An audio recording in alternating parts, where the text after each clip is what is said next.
Asinibingelele bazalwane egameni elihle lenkosi uJesu. Siyabingelela ekseni bogogo, sibingelele bomkhulu nobaba nomama.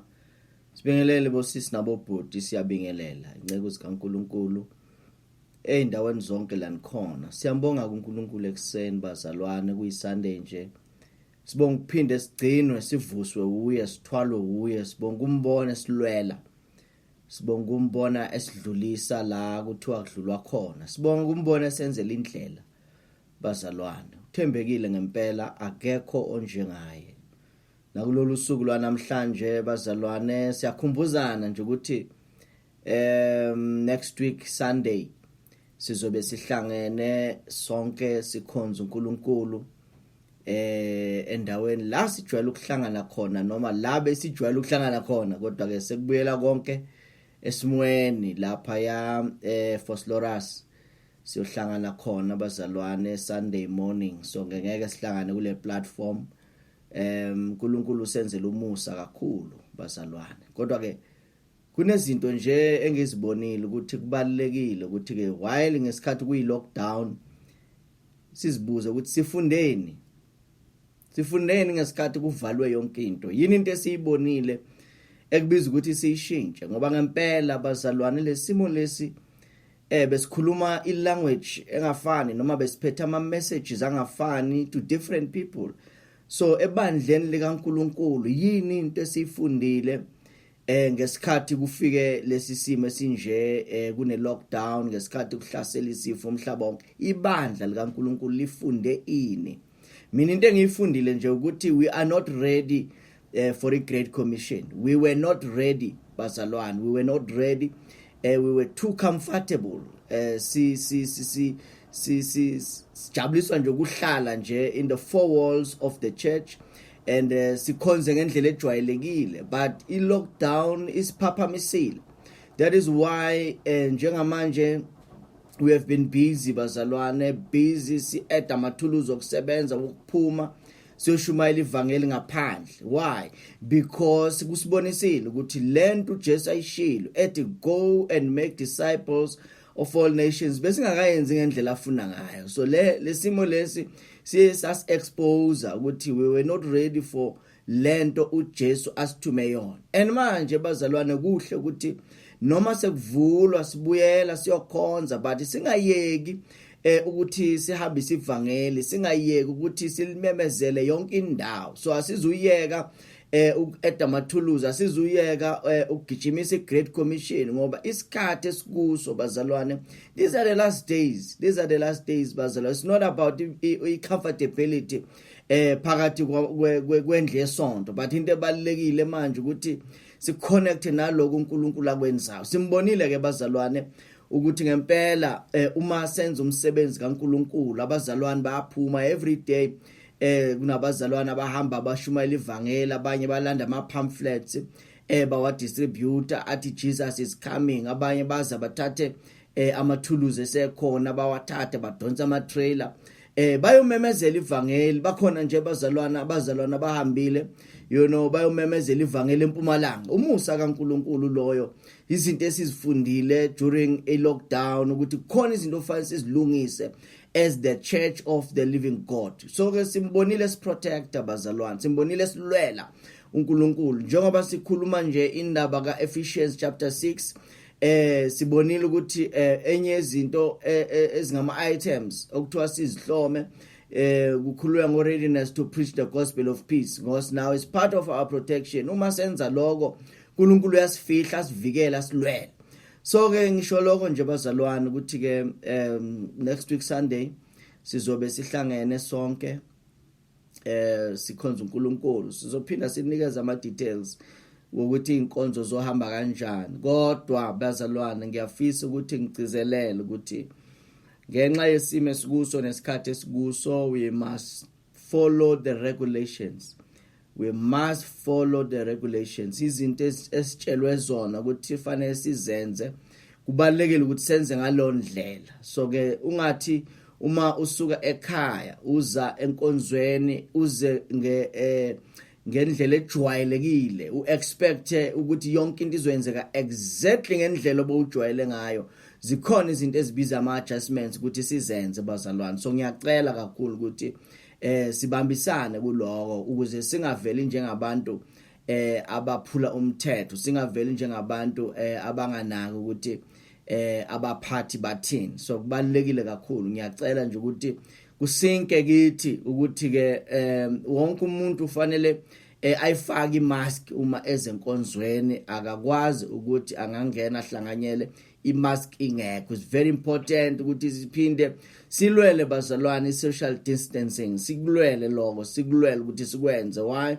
Because siphethwe, sihlala eSouth Africa, so siphethwe umthetho ukhishiwe ukuthi okwamanje while kusaliwa nalesi sifo kuzwenziwa njani. It does not mean ukuthi asikholwa bazalwane, akusho lokho ukuthi asikholwa, but we also must be very responsible. So ngicela nje ukuthi ke lokho ngikudlulise ukuthi ke uma sihlangana next week Sunday nge-27 siyohlangana ku-8 ekseni, ngo-8 ekseni sobe sihlangana sizokhonza uNkulunkulu. Kodwa ke ilona loyo azimisele nje ukuthi ke uzolandela ngokomthetho obekiwe ne-procedure okuzoyenziwa ngayo, ngoba ngeke sivele singene njengendlela okungena. You see, abantwana ezikolweni kunendlela abangena ngayo uma beyongena ezikolweni. So why? Because indlela ebekiwe bazalwane. So nathi soba nendlela esingena ngayo, okubiza ukuthi sibekezelelane futhi kuloko, sibekezelelane sazi ukuthi labo uzobathola eminyango bekucela ukuthi sicela ukuthi wenze kanje, wenze kanjalo nje, ungabuza imibuzo eminingi, wenze nje lokho okutshelwayo ukuze yonke into ihambe smooth, kubonisa ukuthi ngempela singabantwana bakaNkulunkulu abamaziyo uNkulunkulu. So ke ngiyabonga kakhulu nje bazalwane, sibonga kakhulu ukuthi uNkulunkulu usigcinile kuze kube manje. And uma nginibona izolo bakhona abazalwane engibabonile, ngabona intokozo ekhona ukuthi wow, kwangempela uNkulunkulu usizile kuze kube manje. The fact that you are still alive is the grace of God. So don't take it light, don't take it light. Yingakho kubalekile bazalwane ukuthi simbonge uNkulunkulu. So ke bengidlulisa lokho nje ukuthi ke sizilungiselele ukuthi ke next week Sunday sizohlangana enkonzweni lapha ya Acts of Faith Harvesters number 3608 Sifulo Street opposite Christian Mall. So besilapho vele sizokhonza khona. So siyambonga uNkulunkulu bazalwane, ake siphuthume nje siphinde sikhumbuzane, sifunde izwi likaNkulunkulu la ebesikade siloko sifunda khona wonke lama viki adlulile noma lamalanga adlulile. Sifunde nje lapho sikwazi ukuthi namhlanje sithathe lokho inkosi esiphakona and then ke bese siyahlukana. Kodwa nje bazalwane masibheke emuva ingathi besingathi Ebenezer kuze kube manje usisizile. You see, u2020 bazalwane mina ngendlela ngibuka ngakhona siyibonile inkazimulo kaNkulunkulu. Ku2020 siyibonile inkazimulo kaNkulunkulu.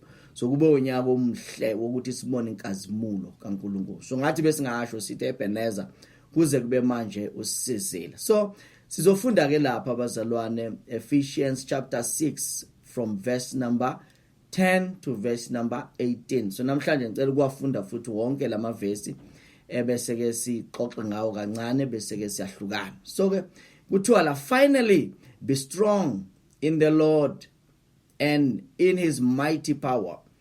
Put on the full armor of God so that you can take your stand against the devil's schemes.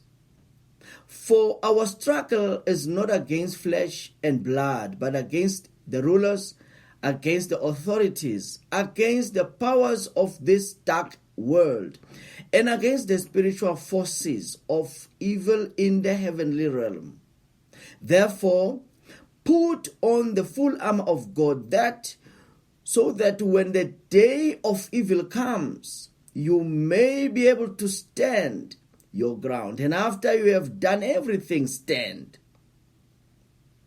Stand firm then, with the belt of truth buckled around your waist, with the breastplate of righteousness in place, and with your feet fitted with the readiness that comes from the gospel of peace. In addition to all this, take up the shield of faith, with which you can extinguish all the flaming arrows of the evil one.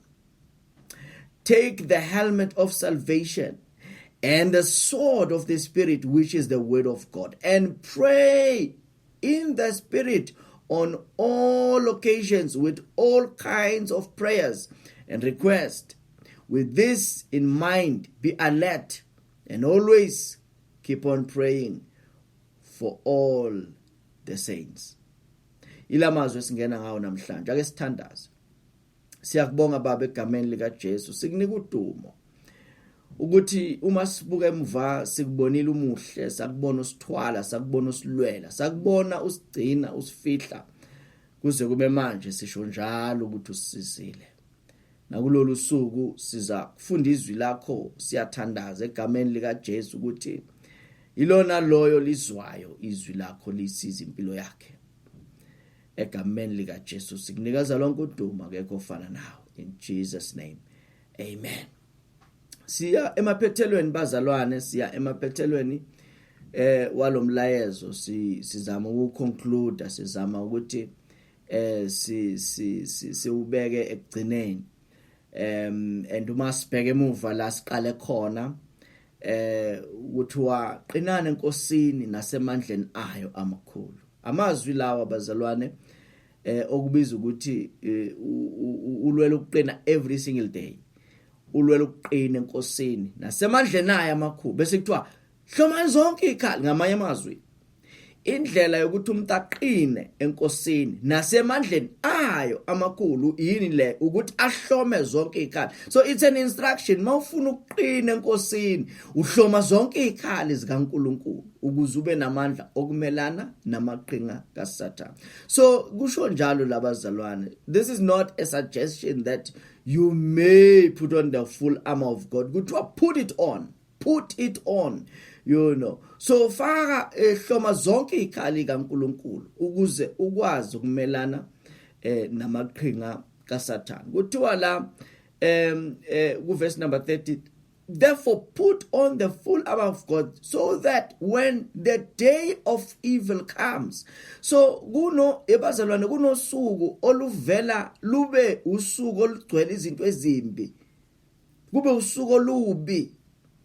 So uNkulunkulu uyazi ukuthi insuku ayifani.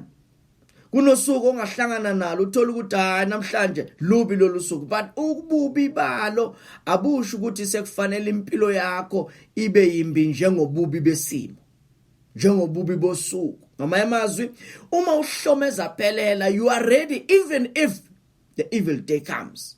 Yabona? So ngoba yabona nje singasho ukuthi ku2020 so kule 6 months it was an evil day. Yabona? It was an evil day. Evil season. Kufika isikhathi esirong kakhulu, mara simbonile uNkulunkulu bazalwane, simbonile esilwela, simbonile esidlulisa, simbonile esinqobela. Why? Ngoba bekubiza ukuthi sihlome zonke ikhali zikaNkulunkulu. So it's not a suggestion, it's an instruction. Kuthiwa so that when the evil day comes, you may be able to stand your ground. Ngamanye amazwi awukwazi ukuthi ushintshe. Yabona, usuke enkosini ususwa ukuthi izinto sewuhlaselwa izimo ezibhlungu. Awukwazi ukusuka enkosini ngoba sekunezinto ezikushayayo. You know, you must be able to stand your ground.